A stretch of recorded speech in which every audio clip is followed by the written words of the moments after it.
llamo un mapa. Yo le llamo un mapa direccional para realizar gastos con intención y no alocadamente, ¿verdad? Como ya lo vimos en un inicio, ¿verdad? Con el fin de, como ya se mencionó, evitar el estrés financiero y gozar de nuestra paz, ¿verdad? Entonces, aquí, digamos, está algo como ilustrativo, ¿verdad? Donde antes tenemos un estrés financiero, donde puede venir esto como fruto de algún desorden o falta de planificación que se ha tenido, ¿verdad? Esto nos puede llevar a tener un caos que no sabemos y hay facturas y hay obligaciones, hay deudas, etcétera, ¿verdad? Pero que si nos ordenamos con algunos de las recomendaciones que se van a dar, podemos tener esa paz mental, ¿verdad? Es importante recalcar que esto no es una restricción o un castigo para disfrutar del dinero, sino más bien es una forma de organizarnos y de controlarlo, ¿verdad? Para poderlo disfrutar sin ningún, por decirlo de alguna forma, cargo de conciencia o que esto nos provoque dificultades para un futuro. Luego, vamos a ver la próxima. ¿Cómo, cómo debe empezar? ¿O cuál es el primer paso que se debe dar para que se pueda tener o comenzar ese proceso de ordenamiento? Esto es así como cuando nos hacemos los exámenes médicos, básicamente lo primero es establecer un diagnóstico, ¿verdad? Cuando nos sentimos mal, pues lo primero es antes de comenzar a tomar cualquier medicamento, pues lo importante es hacer un diagnóstico de todo nuestra situación. Y en el caso personal, ¿verdad? Es algo bien básico. Es hablar o conocer nuestro patrimonio neto. Necesitamos de una forma consciente hacer una evaluación, un diagnóstico para saber dónde estamos. ¿Y cómo se hace? Pues fácil, ¿verdad? Como lo manejan las empresas, es activos, ¿verdad? Conocer los activos que se refieren a lo que tengo, casas, ahorro o bienes, etcétera, con su valor, siendo de una manera consciente. El pasivo es lo que debo, ¿verdad? Esto está obviamente relacionado a deudas o créditos, que es, bueno, básicamente es lo mismo, aunque pueden haber deudas no necesariamente con instituciones financieras, ¿verdad? Pero ¿qué es lo que debo? Entonces, si yo a lo que tengo le resto lo que debo, es mi patrimonio, ¿verdad? Entonces, esto es lo que realmente digamos es mío, ¿verdad? Ustedes saben, y el ejemplo básico es una casa, digamos, que se compró en $100,000 y debo 60, pues prácticamente de la casa solo 40 son míos y el resto es del banco, ¿verdad? Si queremos hacer un símil de esa naturaleza, ¿verdad? Es el balance, ¿verdad? Esto es, digamos, como el primer caso es el balance para conocer nuestro patrimonio, ¿verdad? Eso es como, digamos, un buen inicio para saber dónde estamos situados. El próximo paso, ¿verdad? Posterior a hacer ese diagnóstico de nuestro patrimonio es saber sobre el flujo de efectivo o el flujo del dinero, ¿verdad? Porque aquí sí ya estamos hablando, allá eran bienes, ¿verdad? Inmuebles, bienes, vehículos, etcétera, ¿verdad? Deudas, créditos, y aquí es conocer el flujo de efectivo, porque si no tenemos conocimiento, si no hacemos un diagnóstico de cómo estamos, entonces no vamos a poder saber cómo mejorar. Entonces, así de forma sencilla, el flujo de efectivo es básicamente la pregunta: ¿a dónde se va mi sueldo? ¿Verdad? Entonces, perdón, es, está compuesto un flujo de lo que entra, ¿verdad? Que en este caso se refiere a sueldo, abonos, horas extra, clases particulares que se pueden estar dando, ¿verdad? Y se puede tener, digamos, alguna categorización entre ingresos fijos e ingresos variables, ¿verdad? Es decir, el ingreso fijo pueden ser los sueldos y los variables, pues, horas extras o clases que se puedan estar dando, ¿verdad? Estar dando para tener esa información. Y por el otro lado, pues es lo que sale. Y cuando digo lo que sale es todo. Y cuando digo todo es todo, todo, todo, ¿verdad? Aquí puede ser ya sea una renta o la cuota del crédito de una vivienda, la alimentación, servicios básicos, eh, colegiaturas, mensualidades, ¿verdad? Algunos otros pagos que se tengan de tarjetas de crédito, de créditos, etcétera, que ya vamos a ver eso más adelante cómo nos puede afectar. Entonces, yo aquí pues he enmarcado, ¿verdad? Ya en términos, digamos, académicos, por decirlo de alguna forma, que si gano 1.000 y gasto 1.050, pues estoy reprobando la materia, ¿verdad? Porque esos 50 que gasto de más salen de una fuente que normalmente es financiamiento. Puede ser una tarjeta de crédito y en ese caso, pues, empiezan los problemas de endeudamiento.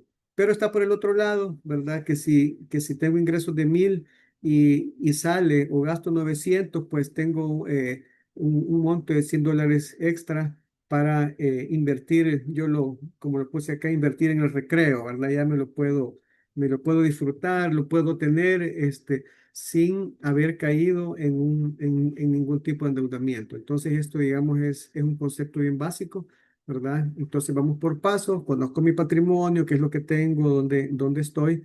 Luego veo la parte de los ingresos para saber qué es lo que ingresa, ¿verdad? Qué es lo que entra y qué es lo que sale.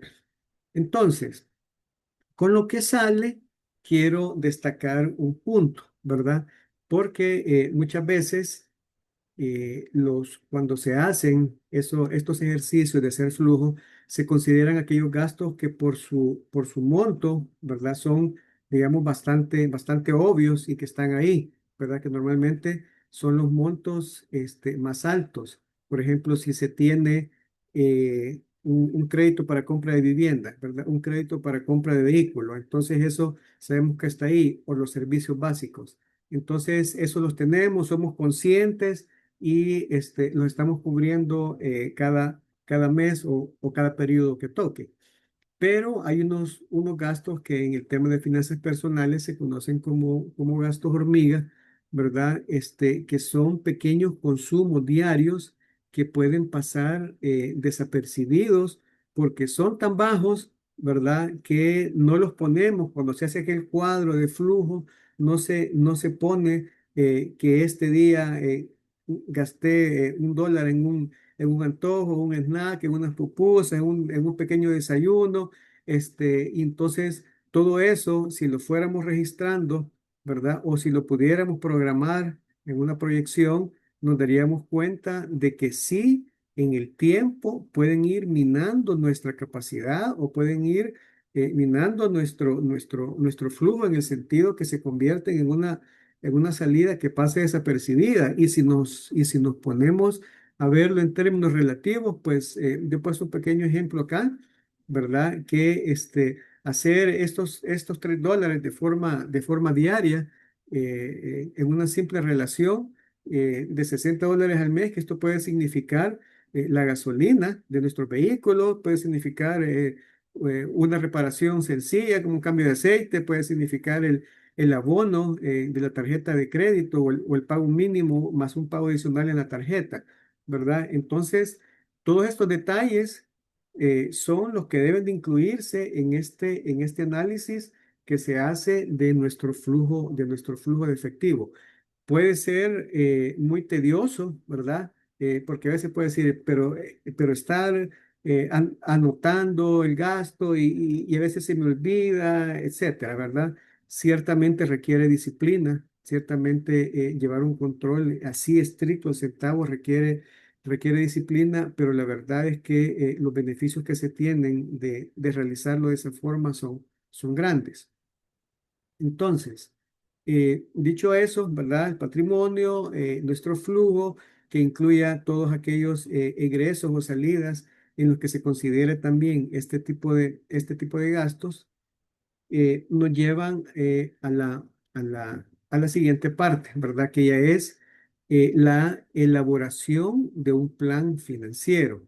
¿verdad? Entonces, yo cuando ya tengo el diagnóstico, ya sé si tengo el colesterol alto, si tengo los triglicéridos, etcétera, haciendo el simming con un tema médico, ¿verdad?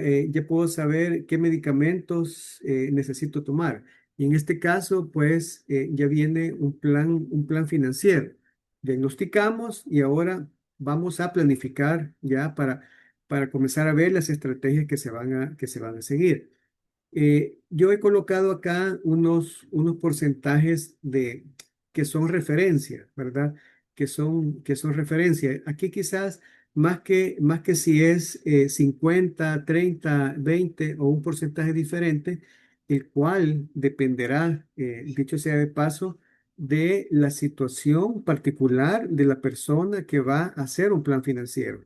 No hay una fórmula, digamos, así cerrada para hacer un plan financiero, en el sentido de que una persona joven, ¿verdad? Que esté, por decirlo de alguna forma, comenzando su vida laboral, que no tiene hijos, no tiene pareja, no tiene ciertos gastos, es diferente a una persona que ya está en el medio, en la mitad del tiempo de su vida laboral con otras obligaciones, o alguna persona que ya está, digamos, en la última etapa, ya más cercana al retiro. Entonces, esos porcentajes pueden variar, obviamente, dependiendo de la situación de cada uno. Pero aquí, más que el porcentaje, como les decía, es los rubros que se deben de tomar en cuenta, ¿verdad? Entonces están las necesidades, están los deseos, el entretenimiento, ¿verdad? Que debe incluirse, y también aquí en colorcito verde está la parte del ahorro, ¿verdad? Del ahorro y pago de las deudas, que prácticamente el ahorro es como un pago, le he puesto acá como el yo del futuro, ¿verdad? Para cosechar después. Entonces, digamos, estos son los tres elementos que se deben de tomar en cuenta, y pues como una referencia, que normalmente pues la parte de las necesidades es en un esquema de planeación, es la que abarca un mayor porcentaje. Entonces, ya dicho lo del plan, lo del plan financiero, comenzamos a ver cómo ya irlo armando, cómo lo vamos a ir armando, a qué le debo poner atención para armar este plan financiero. Lo primero, la primera parte es el ahorro como primer gasto, ¿verdad? Muchas veces se comete el error, por decirlo de alguna forma, de que lo dejamos el ahorro en caso que me sobre dinero. Tengo mi salario fijo, si tengo un salario variable, y cubro mis necesidades, me divierto, etcétera, pago las deudas, y si me queda pues por allá, entonces ahí ahorro. Entonces estamos sacrificando, por ejemplo, el ahorro contra a lo mejor algún gasto relacionado al entretenimiento, a la diversión, al gasto hormiga, ¿verdad? Por eso es importante poner ese presupuesto y verlo así en el tiempo, porque ahí nos podemos dar cuenta y se pueden ir como programando los montos que se van a incluir en cada uno de los rubros. Y en este caso, pues el ahorro puede tener diferentes connotaciones, ¿verdad? En cuanto al uso que se le vaya a dar. Una recomendación así muy, muy puntual sobre el tema del ahorro es que es un fondo de emergencia. Entonces, una visión, ¿verdad? Como para ser aquella persona que se adelanta o está tratando de prever algún evento que no quisiera que se dé, es tener un fondo de emergencia con un colchón, idealmente de 3 a 6 meses de gastos, ¿verdad? Ya sabemos esto, bueno, en la pandemia muchos lo vivimos, ¿verdad? Que de repente por una situación muy particular no se tuvieron muy probablemente los ingresos como regularmente se tenían, pero los gastos ahí estaban, ¿verdad?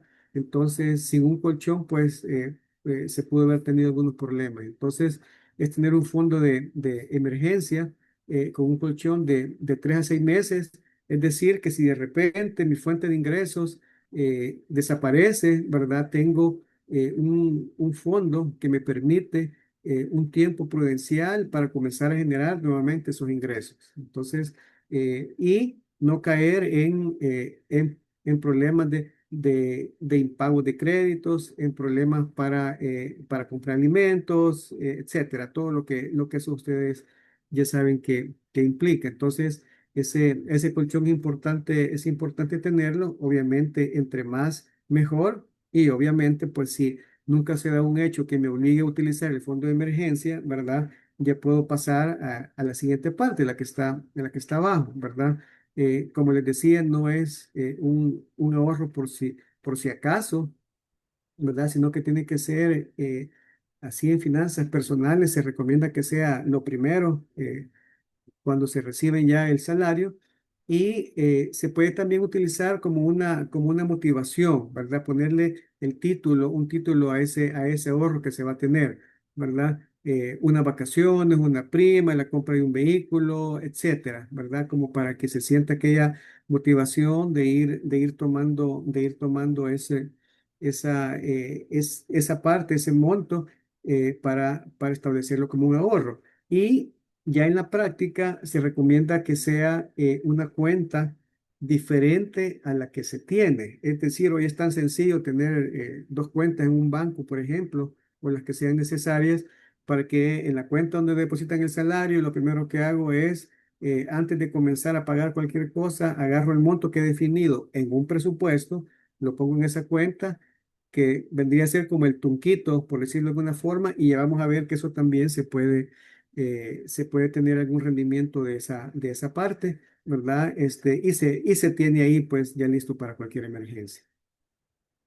Luego que se ha visto el tema del ahorro dentro del presupuesto, este tiene que ser un rubro, ¿verdad? El presupuesto simplemente es un listado de ingresos, ¿verdad? Y un listado de gastos donde se van poniendo cantidades y se va haciendo una operación aritmética sencilla de una resta para ver cómo se va saliendo. Luego que se tiene la parte ya del ahorro de una forma consciente,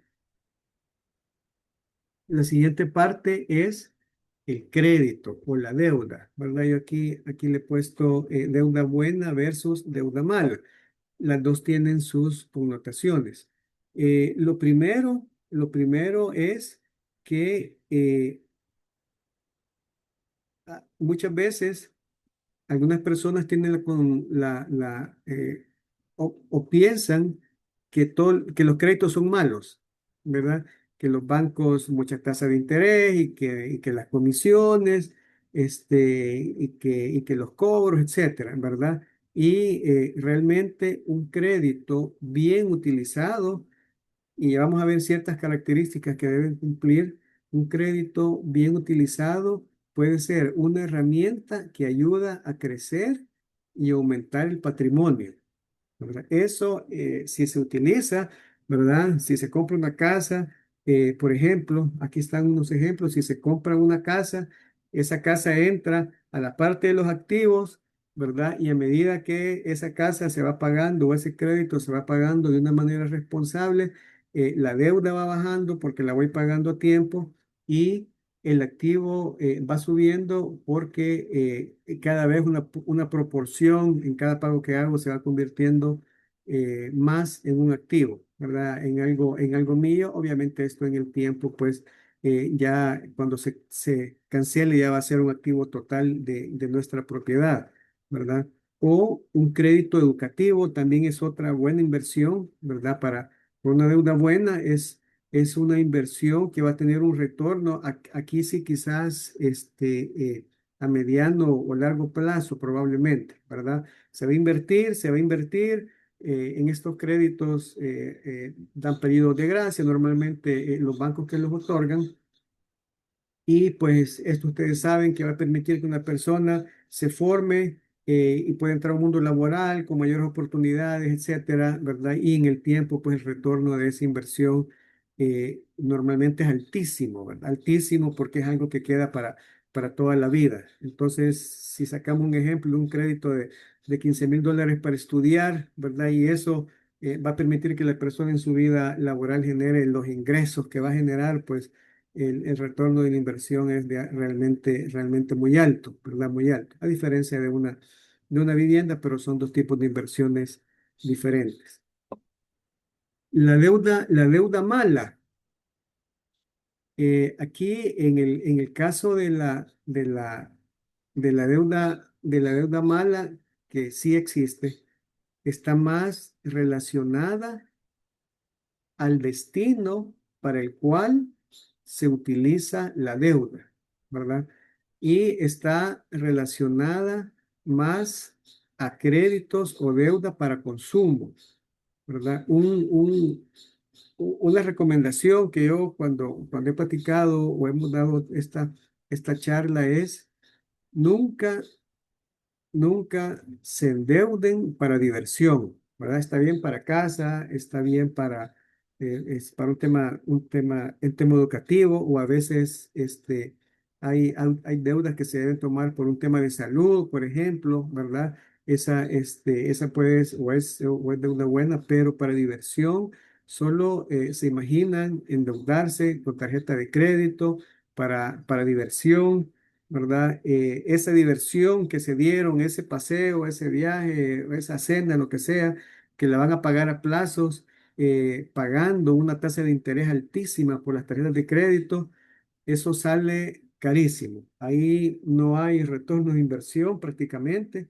ahí únicamente es gasto, ¿verdad? Entonces, esa es, digamos, básicamente una deuda que se puede considerar mala y quiero hacer énfasis en que no estoy satanizando, por decirlo de alguna forma, las tarjetas de crédito. Las tarjetas de crédito sí pueden ser un buen instrumento, por ejemplo, para encontrarle la forma de beneficiarnos. Puede ser como medio de pago, son muy buenas, o para emergencias pueden ser muy buenas también, ¿verdad? Como un medio de pago, yo lo utilizo durante el mes para las compras de supermercado, para compra de gasolina, etcétera, pero como lo tengo programado dentro de mi presupuesto, cuando llega la fecha de pago, se cancela todo el saldo, ¿verdad? En ese caso no hay gasto en concepto de interés, ¿verdad? Si nunca, únicamente lo he utilizado como medio de pago y a lo mejor me ha servido para ganar puntos, ganar millas, algún beneficio que las tarjetas puedan dar por el uso de las mismas, ¿verdad? Aquí es cuando yo compro algo por impulso o una diversión, y me quedo haciendo el pago en cuotas, pagando el mínimo. Eso sí es carísimo, sin un beneficio en términos financieros, ¿verdad? Y esa sí puede considerarse una deuda mala, ¿verdad? Tanto así que esto nos puede llevar a sobreendeudarnos, ¿verdad? Y ya pasamos a una etapa de cobros, a una etapa donde es necesaria una consolidación. Entonces, ¿cuál es un parámetro que se puede seguir para no caer en problemas relacionados a un crédito, ¿verdad? Aquí he puesto un porcentaje también que es lo que normalmente se utiliza, que puede servir de referencia, o ustedes se pueden poner otro más conservador o más riguroso, o más amplio, pues, ¿verdad? Es nunca comprometer más del 30% de su ingreso neto en cuotas de deudas, ¿verdad? Porque ya vimos allá arriba, o en la diapositiva anterior, que si tenemos ese fondo de emergencia de 3 a 6 meses, donde vamos a meter los gastos de alimentación como para hacer un cálculo, eh, ya meter un pago o una salida de fondos por un crédito o una tarjeta, pues ya puede, digamos, eso absorber parte de una parte grande del ahorro que se tenga, ¿verdad? Entonces, aquí quizás los consejos o la recomendación básicamente con la deuda es verla bien, el tema de las tarjetas de crédito y también hay una, una actividad, por decirlo de alguna forma, que los bancos hacen muchas veces y no sé si les ha pasado en los colegios o a nivel personal individual, que los bancos le llaman y le ofrecen ofertas, ¿verdad? Le dicen, mire, tenemos la disponibilidad, tiene $8,000, se lo damos ahorita, se lo depositamos hoy por la tarde, solo firma pagaré y para lo que usted quiera. Entonces eso puede entrar en conflicto. Si en ese momento tenemos una necesidad, y digo, me lo dan en la tarde, me lo dan rápido y hasta le dicen el monto de la cuota y solo va a tener que pagar tanto. Y dicen, mire, lo puedo pagar, si no tengo presupuesto, creo que sí lo puedo pagar, démelo. Entonces ahí va, digamos, el primer error en este tema de los créditos. Entonces, es otra forma bien fácil de endeudarse, además de que los bancos, pues ahora, accesar a una tarjeta de crédito es muy fácil, casi que las regalan y no nos fijamos en todos los detalles de comisiones, tasas de interés, renovaciones, etcétera, ¿verdad? Entonces, aquí me he extendido un poco, pues, porque considero esto es importante que lo puedan tomar en cuenta.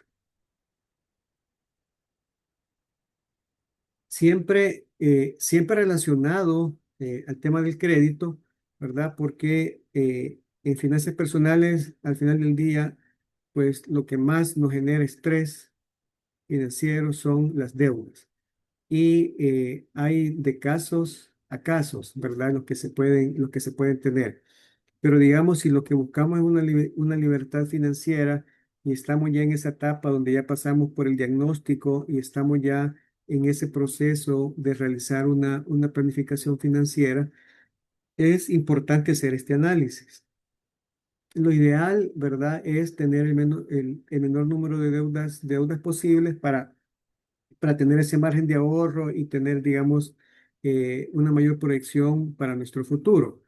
Pero digamos, en los casos que ya se tengan deudas, ¿verdad? Una de las formas para comenzar a hacer esa planeación es comenzar a pagar las deudas desde la deuda más pequeña hasta la deuda más grande, que a lo mejor la deuda más grande normalmente, ¿verdad? Y en muchos casos es un crédito de una vivienda que muy difícilmente se puede pagar de un solo, ¿verdad? Pero sí hay muchas deudas que se pueden hacer y básicamente el proceso es bien sencillo, ¿verdad? Se hace un inventario, ¿verdad?, de todas las deudas y se ordenan de mayor a menor.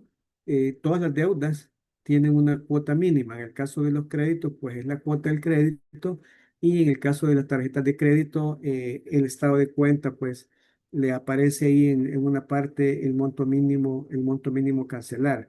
Entonces, aquí es, uno, en primer lugar, y básico con el tema de las deudas es estar al día, es pagar las deudas. Entonces, aquí tiene que pagar la cuota mínima, así como está en la diapositiva. En todas las tarjetas o los créditos, pagar lo que se tiene que pagar, ¿verdad? En la más pequeña, hacerle abonos extraordinarios, ¿verdad? Esto puede hacer con el dinero extra que ya vimos que se puede calcular realizando un presupuesto. Si se recuerdan el ejemplo de los gastos hormigas, que daba $60 en gastos hormigas, a lo mejor me evito ese cafecito, me evito ese snack, ¿verdad? Todos los días o lo hago de forma alterna, etcétera, ¿verdad? Pero esos fondos los abono la tarjeta, porque si solo pagan la cuota mínima, aparte de que pagan muchísimo en concepto de interés, se van a tardar muchísimo tiempo en cancelarla, ¿verdad? Y todo ese estrés va a estar ahí siempre presente. Entonces, con eso extra que se calcula al hacer el presupuesto, se pueden ir haciendo abonos extraordinarios, ¿verdad? Para pagar la deuda y así sucesivamente en las siguientes deudas, ¿verdad? Cuando ya no tengo la carga, lo que pagaba de cuota mínima en la tarjeta con saldo menor y el que ya la cancelé, lo utilizo para pagar la que sigue y así sucesivamente, ¿verdad? Entonces, en este punto eh, hay dos temas que quiero destacar. El primero y que es bien común es que cuando dejo de pagar una deuda y siento que he liberado un saldo, ¿verdad? Entonces en mi presupuesto o en el flujo del día a día, me quedaba, voy a decir un número, me quedaban $50. Pero como ya pagué, ya terminé de pagar, hoy me quedan 150. Entonces, a veces está la tentación de volver a solicitar un crédito, de volver a endeudarse porque ya siento que tengo liberación de carga. Entonces, esto puede darse, ¿verdad? Entonces hay que ser bien disciplinado para no caer en la tentación de volverse a endeudar porque si no se entra en un círculo vicioso, pues, y lo que hay que hacer, como ya lo vimos, es continuar con la siguiente deuda. Y el otro tema es que dependiendo de la situación que se tenga, una de ellas puede ser que alguna de estas deudas o de las deudas que se tengan ya se esté en algún tipo de problema para estarla pagando, ¿verdad? Los bancos normalmente a los empleados con créditos personales lo toman, digamos, del salario con orden de descuento. Entonces, cuando ya cuando le cancelan su salario o le hacen el depósito, ya le han descontado la cuota de algún crédito. En las tarjetas de crédito no es así. Entonces se comienzan, ya digamos, como decimos, o bueno, en mi caso decía cuando estaba en la banca, hacer malabares, ¿verdad? Hacer malabares. Entonces se empiezan ya en unos procesos donde saco en efectivo de una tarjeta para pagar la cuota mínima de otra tarjeta, pero me sube y cuando me vienen los pagos de las dos, saco de una tercera, ya se empiezan a hacer y esa bola va creciendo y es cuestión de tiempo para caer en impago en todo. Entonces, el segundo punto que me refería es de que si tienen algún problema, por favor, y eso para tranquilidad de todos, acérquense a negociar con el banco. Los bancos lo que menos quieren es ejecutar una garantía, mucho menos perder los fondos que le han otorgado, ¿verdad? El banco quiere que usted pague. Entonces, si usted ya sabe, ha hecho su presupuesto, que tiene claros sus ingresos, tiene claros sus gastos y ya vio que no alcanza por la razón que sea, tuvo una emergencia, tuvo que endeudar tuvo que hacer uso de la tarjeta. Entonces, acérquense a negociar con los bancos, ¿verdad? Para sacar un crédito para el pago de la tarjeta, que le den un plazo más largo, a una tasa diferente. Ya dicen, muchas veces los bancos dicen, mire, la cuota mínima es de tanto y no la puede pagar. ¿Cuánto es lo que usted puede pagar? Y ustedes tienen que llevar ya clara esa información porque ahí hicieron su presupuesto y decir, mire, yo lo que puedo pagar son, por ejemplo, $50. Entonces, el banco hace el esfuerzo, ¿verdad? Para que hacerle un arreglo que le quede ese monto de pago o algo muy cercano o negociar, ¿verdad? Cuando yo estaba en la banca, pues, y nos veíamos en estas situaciones, cuando los clientes llegaban, era común, muy común perdonarles, por ejemplo, la mora, ¿verdad? Porque esto va generando mora y decíamos, va, mire, no le voy a cobrar la mora, pero empiecen a pagar esta cuota a partir del otro mes. Entonces eso ya como que mentalmente ayuda a la persona, ¿verdad? Eso ayuda a la persona y se tiene una motivación psicológica ya importante ahí, ¿verdad? Entonces, esos eran los dos puntos, ¿verdad? No endeudarse más cuando se tiene ya algún tipo de sobreliquidez y cuando se da, pues, se llega al punto ya, un punto más crítico, pues acercarse a negociar con los bancos. Entonces, ahora, luego que ya vimos, digamos, los elementos de ese presupuesto, lo que nos generan en estrés, y ya estamos dentro de ese plan financiero donde ya vimos el tema del ahorro, el tema de los gastos, el tema de los créditos.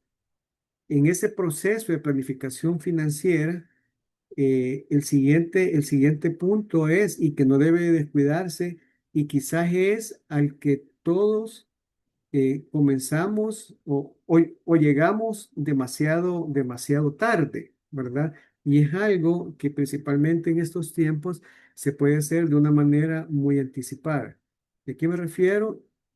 Es a las inversiones, ¿verdad?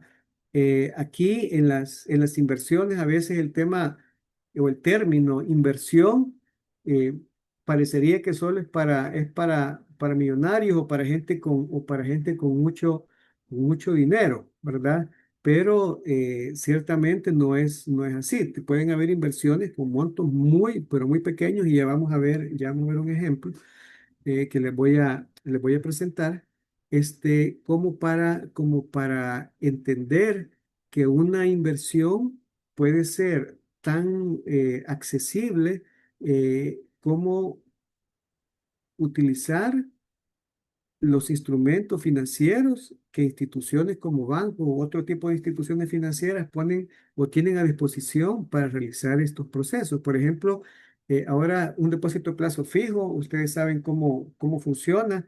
Se toma un monto, se mete en un depósito o se abre un depósito a plazo fijo, y eso genera un rendimiento en el tiempo, ¿verdad? Y ese interés, pues, lo puedo utilizar para mis gastos, para meterlo a mi flujo, lo puedo sumar al mismo capital, término que se llama capitalización, o lo puedo tener ahí, ¿verdad? Que siga depositado en una cuenta. Pero dice, mire, pero yo no tengo un monto, $5,000, $10,000 para abrir un depósito a plazo fijo y que esto me genere un interés. Sí, pero puede hacerse con un ahorro programado, ¿verdad? Hoy, como les repito, los bancos tienen esas posibilidades. Y bueno, aquí hay un ejemplo sencillo, ¿verdad? Invertir $50 al mes al 7% anual. Aquí el ejemplo habla de 10 años, son casi 8,600, es un poquito más, ¿verdad? Pero si yo esos $50, que ya los pongo en un presupuesto como parte de un ahorro, como decíamos, o como se dice, los pongo abajo del colchón o los pongo o los meto en el tunquito, pues es una simple suma, son $6,000 en 10 años, y hay una diferencia, ¿verdad? Importante de intereses que está generando como para poderlo gozar, pues, y que sea parte de ese patrimonio. Y quizás ahorita voy a salirme un poquito de la presentación porque les quiero presentar eh, un cuadrito, así muy, muy rápido. Eh, Me dicen por favor si lo pueden ver. Sí, licenciado. Este cuadrito es un ejemplo, ¿verdad? Para explicar un concepto que puede ser muy beneficioso al momento de una inversión. Y estoy hablando de algo que se llama interés compuesto, ¿verdad? ¿Qué es el interés compuesto? Y aquí lo voy a poner con un ejemplo o sea, son números, digamos, muy conservadores, pero esto es solo como para explicar el concepto. En un tipo de inversión, ya vimos que no tiene que ser necesariamente un depósito a plazo fijo, que hace lógica, digamos, teniendo un monto relativamente alto. En cambio, otro tipo de inversiones pueden ser ahorros programados, donde yo tengo, digamos, en este ejemplo, un aporte de $150 al mes, que me paga el 8% anual a un plazo de 12 meses, lo cual implica una tasa por periodo de 0,66, que aquí básicamente es 8 entre 12. Entonces, muchos de los ahorros programados que tienen los bancos hacen el interés compuesto o aplican el interés compuesto para hacer una capitalización mensual. ¿Qué significa esto? ¿Verdad? Que si yo en el primer periodo o en el primer mes doy un aporte de 150, eso me genera un interés de $1, ¿verdad? Y eso ya me da, o sea, al final ya tengo $151. Entonces, para el siguiente periodo, ¿verdad? Que yo aporto 150, los bancos, el interés generado me lo suman, ¿verdad? Y hace un cálculo sobre los dos aportes a capital más el interés generado. En otras palabras, estoy ganando interés sobre interés, ¿verdad? Y si eso se hace para los subsiguientes meses, ¿verdad? Entonces yo aquí tengo aportes de 150, lo cual en un año son $1.800. Aquí en el interés compuesto, es decir, sumando, haciendo una capitalización en la cual me suman el interés al capital y sobre eso me vuelven a calcular el interés, ¿verdad? Ya genero al final de un periodo un interés de $79 y al final yo voy a tener todos mis aportes más este interés compuesto. ¿Y qué está aquí abajo? Aquí va un ejemplo similar, el mismo monto, la misma tasa, el mismo plazo, pero sin hacer una capitalización mensual. Entonces, en ese caso, digamos, yo tengo de capital siempre los 1.800 y aquí un interés, como pueden ver, hay una diferencia aquí bueno, prácticamente $9. Entonces, aunque es pequeña, ¿verdad? Aquí hay el monto que voy a tener, que es mío, ¿verdad? Por ese ahorro en un año, dando 150, ya digamos se ve bastante interesante, ¿verdad? Entonces, aquí la diferencia se ve poquita, pero imagínense esto sea más grande, esto sea mayor o el plazo sea más largo, ¿verdad? Ya se puede ir viendo, como en el ejemplo de la diapositiva, a 10 años, ¿verdad? Que ya se puede tener un monto considerable, pues, o a 3 años puede servir eso, una planificación para la prima de una casa, para comprar, cambiar vehículo en un plazo de 2 o 3 años, o 4, etcétera, ¿verdad? Entonces, eso es algo que puede dar mucho beneficio y es un término ya de inversión. Entonces, se lo quería mostrar como para que se viera, ¿verdad? La, la diferencia y el beneficio que se puede tener. Eh, Aquí, digamos, ya cambié, sin ven la diapositiva, ¿verdad? Ahora. Sí, licenciado. Perfecto, gracias. Entonces, ¿qué es lo que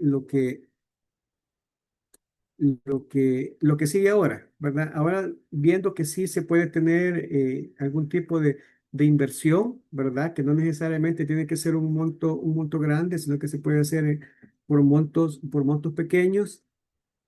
eh, Viene algo que es, pero tremendamente importante, es el perfil de la inversión, ¿verdad? Aquí, digamos, por definición financiera es el riesgo versus el rendimiento, ¿verdad? Entre más alto es el riesgo, el rendimiento va a ser mayor. Y eso es una premisa en el tema financiero que eso así es, ¿verdad? Entonces se puede ir de algo muy seguro a algo muy riesgoso, ¿verdad? Entonces aquí hay algunos ejemplos, ¿verdad? Los depósitos a plazos fijos y los ahorros programados con instituciones financieras. Aquí digamos que el riesgo es similar, ¿verdad? Los depósitos a plazo ganan un interés, como ya lo saben, y se recuperan los intereses, esos intereses, y los ahorros programados, pues ir haciendo pequeños depósitos que también van ganando interés.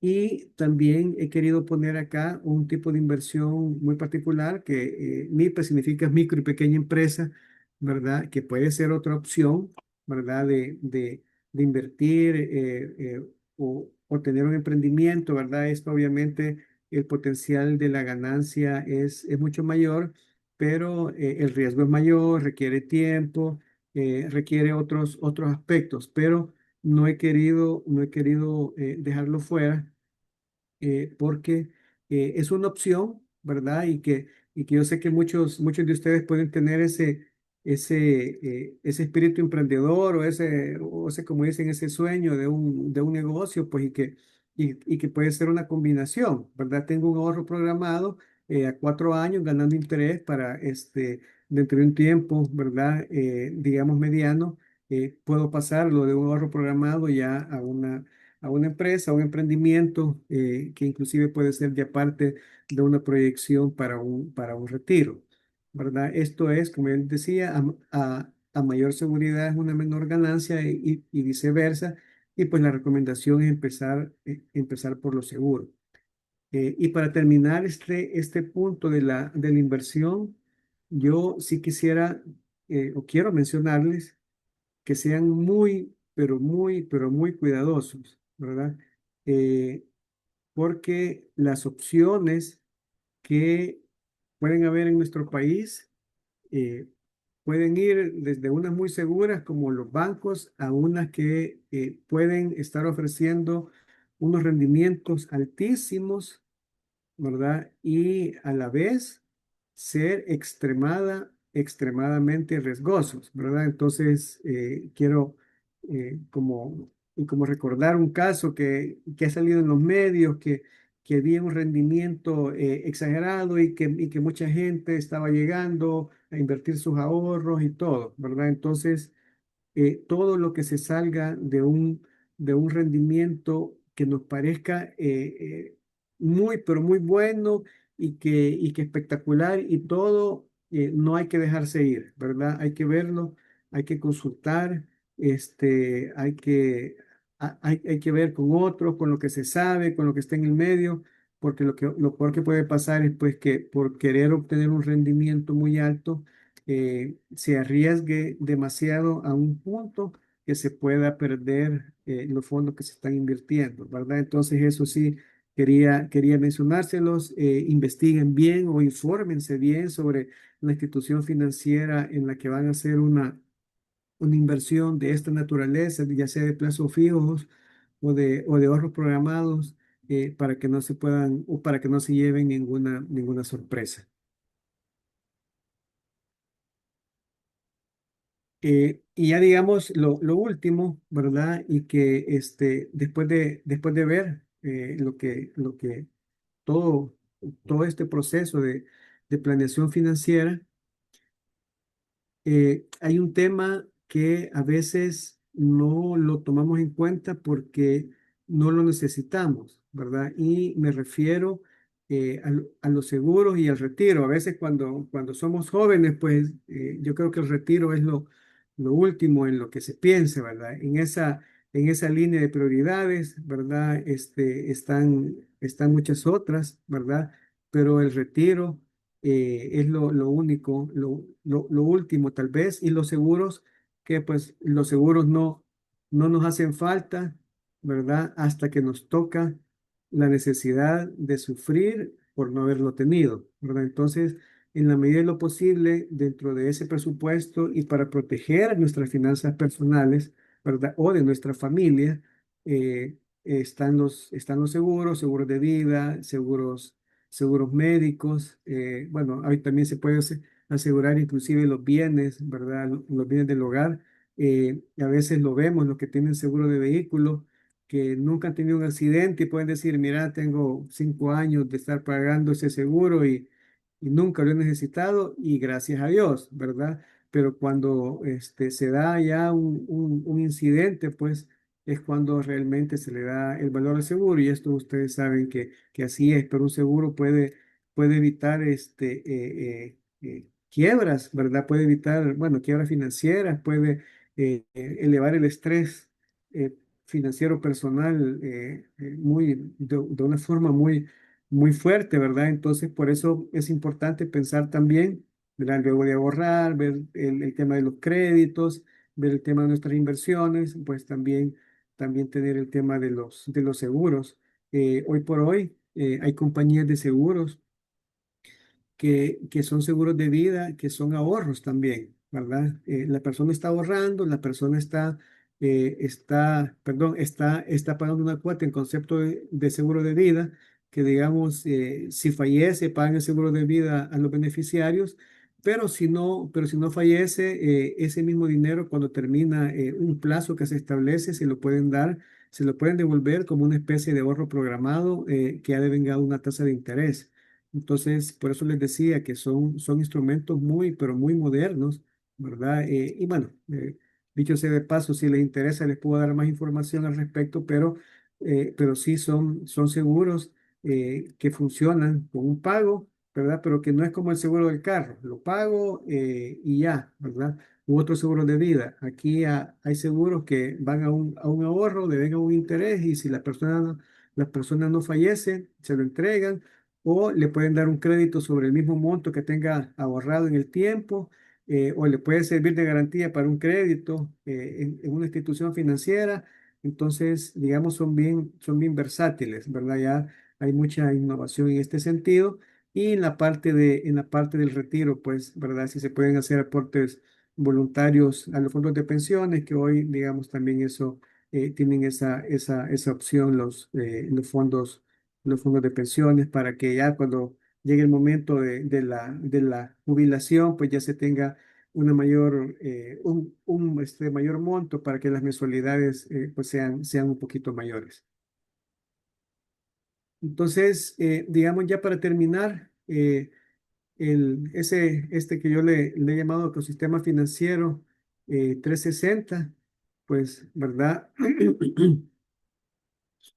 Todo empieza por hacerlo, ¿verdad? Por comenzar a hacerlo, ¿verdad? Ingreso en ese sistema, ¿verdad? Hago mi presupuesto con la recomendación de estas reglas. Tengo aquí que considerar una primera parte para ahorro inversión, ¿verdad? También cubrir las necesidades y pues todo esto pues forma un ciclo virtuoso, por decirlo de alguna forma, pues donde ya se tiene control, se tiene presupuesto, se tiene paz mental, se elimina el estrés financiero, si esto se maneja en el tiempo y no les voy a mentir, requiere mucha disciplina estar controlando gastos, estar llevando control de los créditos, de las fechas de pago, de los abonos a capital, de los montos de interés, consolidaciones de deudas. Esto requiere de verdad una disciplina muy, muy importante. Y pues esta es la última diapositiva es cómo empiezo, ¿verdad? O cuándo empiezo.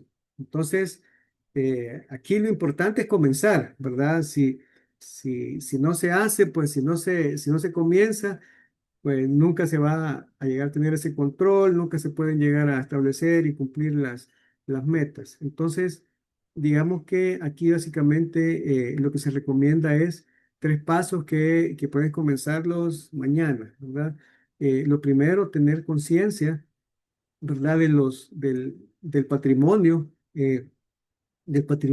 y del flujo que se tiene, ¿verdad?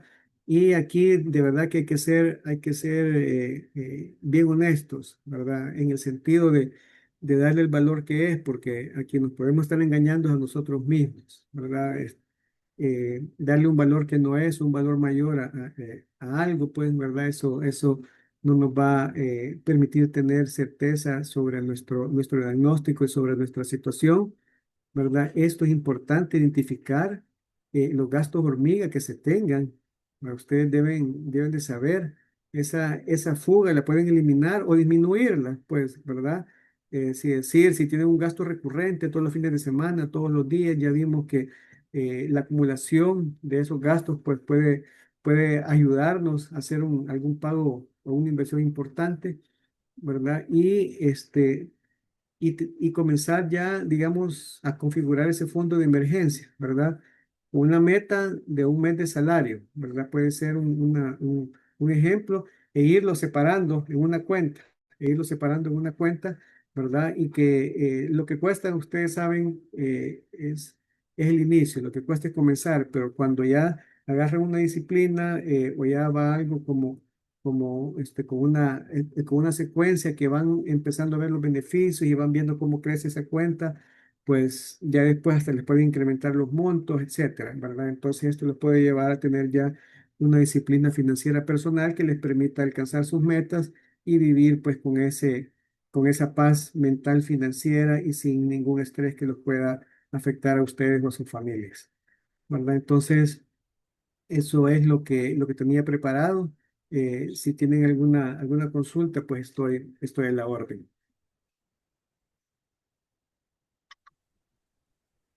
Si tienen alguna consulta, pueden levantar la mano, abrir su micrófono para que la puedan realizar al licenciado.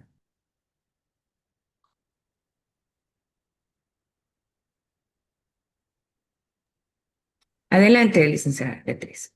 Muchísimas gracias. Buenas tardes. Gracias, licenciado, por tan importante información. Solo me gustaría saber, usted habló en reiteradas ocasiones de interés, tasa de interés de 8%. ¿Dónde se consigue eso en el mercado aquí en El Salvador? Fíjese que la puse como un ejemplo, la puse como un ejemplo y digamos que voy a hacer mención de un tema eh, que, que no siempre es conocido. Yo trabajé mucho tiempo en banca, bueno, toda mi vida laboral prácticamente.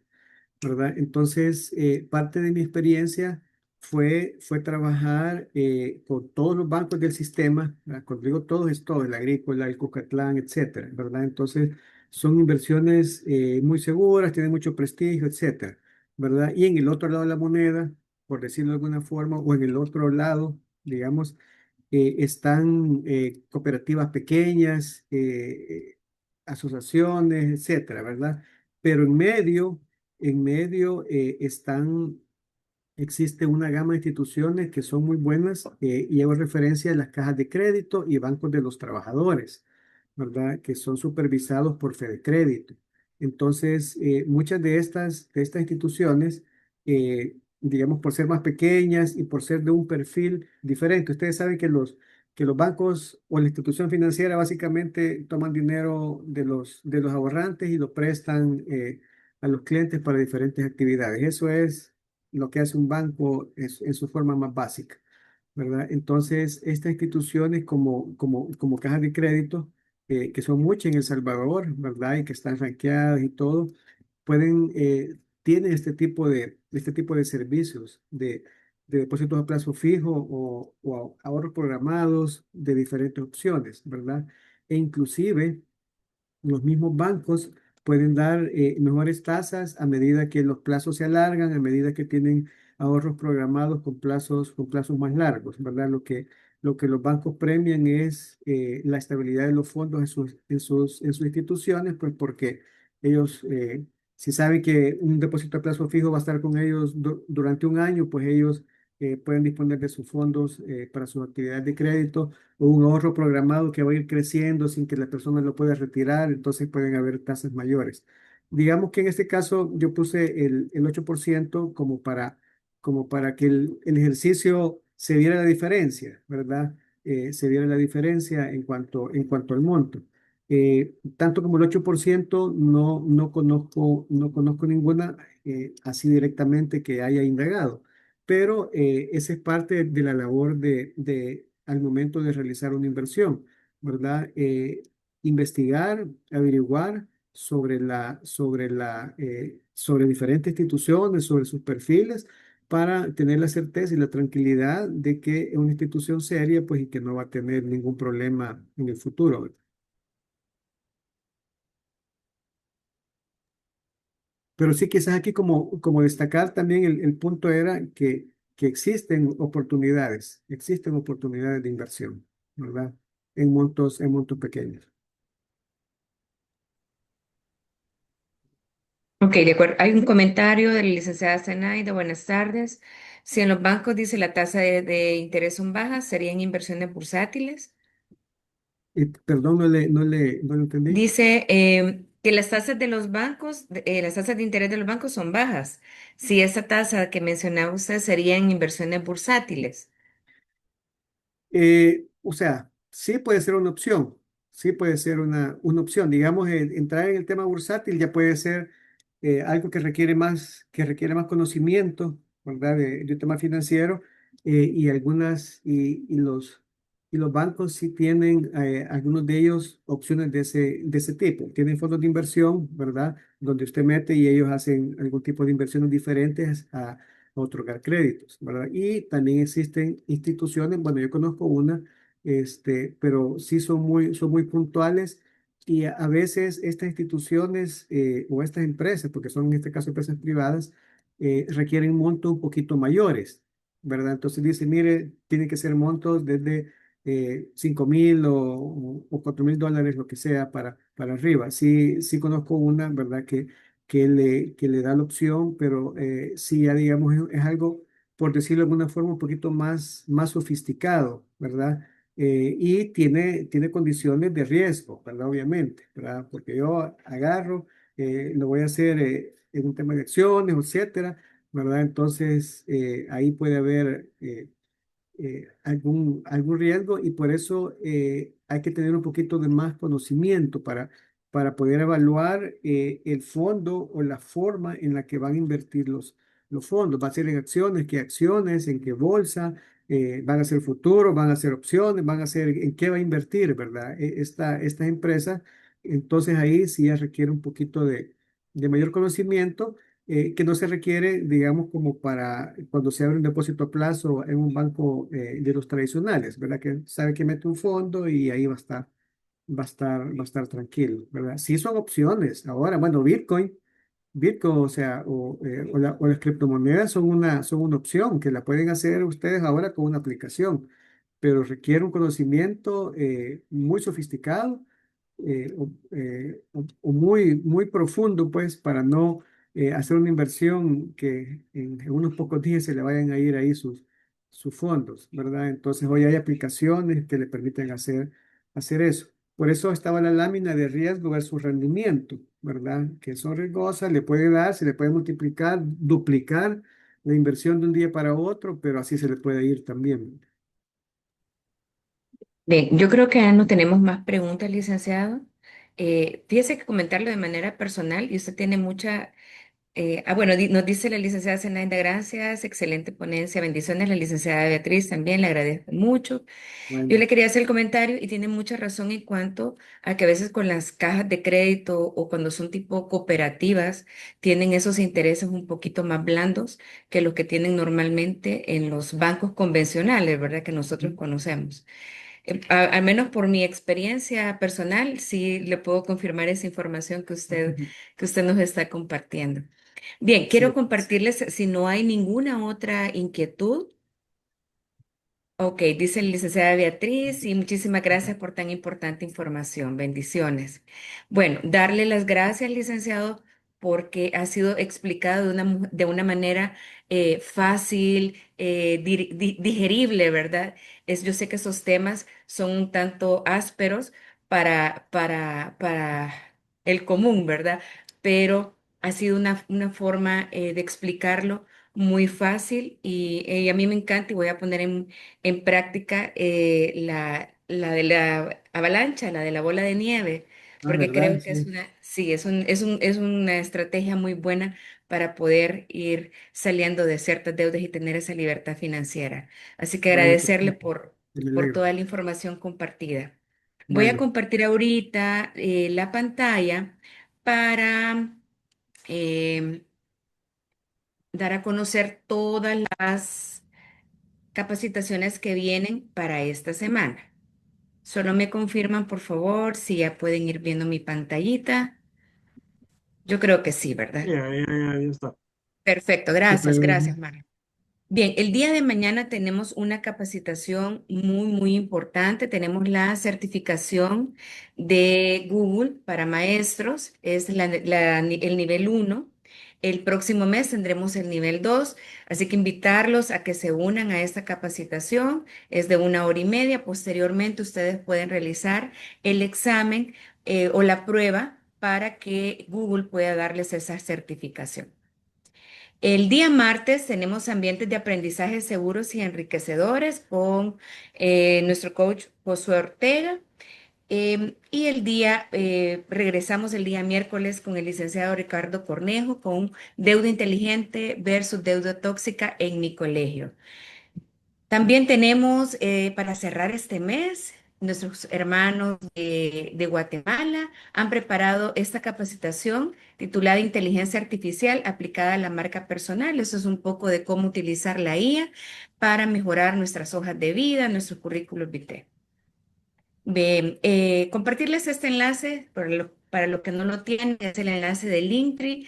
Aquí están todas las capacitaciones que vamos actualizando mes a mes para que no se pierda ninguno de los enlaces si usted no está en el grupo de WhatsApp que tenemos a su disposición. También tenemos la prueba de comprensión lectora, One Test. Si ustedes no están interesados, pueden contactarse con alguno de nosotros del staff.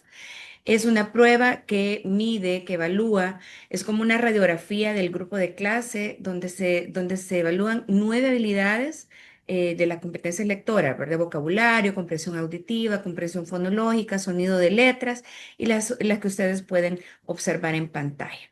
Si ustedes están interesados que pasemos la prueba, son 2 evaluaciones, una al inicio y una al cierre del año escolar para que podemos ver el avance de los chicos. Y también tenemos a su disposición la encuesta de satisfacción de padres de familia, porque es importante conocer cuál es la percepción que tienen los padres de familia sobre el colegio, ¿verdad? Y así también tomar decisiones para la mejora.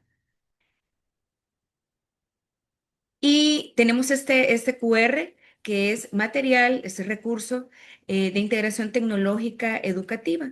Pueden escanearlo o pueden solicitarlo a alguno del staff para que se los podamos compartir. Bien, hasta ahí llegamos con los anuncios de este día. Agradecerles mucho por su presencia en esta capacitación. Una vez más, una tarde de aprendizaje, así que agradecerles a todos y que pasen un feliz descanso y que tengan una feliz cena, un feliz provecho. Así que estamos despedidos. Muchísimas gracias por su presencia. Muchas Muchas gracias a gracias. todos, muchas bendiciones. Estamos despedidos. Gracias, licenciado, por tremenda ponencia y gracias a todos los que participaron. Que Dios me los bendiga por siempre y nos estamos viendo muy pronto. Gracias. Bendiciones. Bendiciones. Gracias. Hasta luego.